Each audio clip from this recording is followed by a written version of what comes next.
श्रीकालनाथाष्टकम् भैरवं पूजयेद्भक्त्या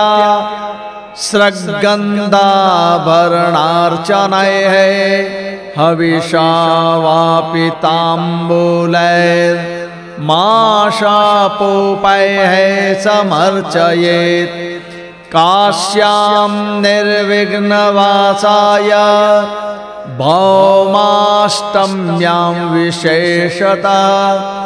सम्पूज्य संस्तुवीतैवं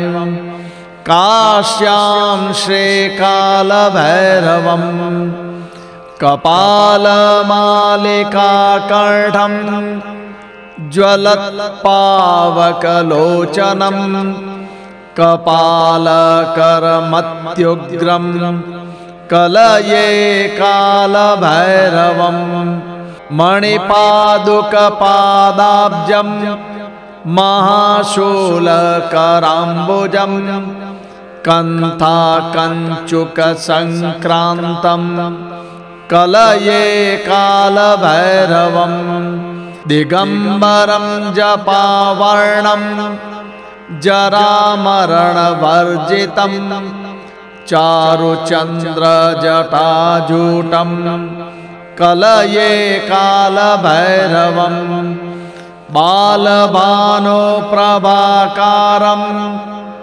नीलकोमलकञ्चुकं ज्वलद्दण्डकपालाढ्यं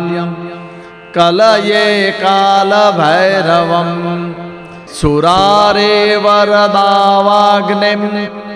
सुरकैरवशीतगुं शिवाज्ञाकारकं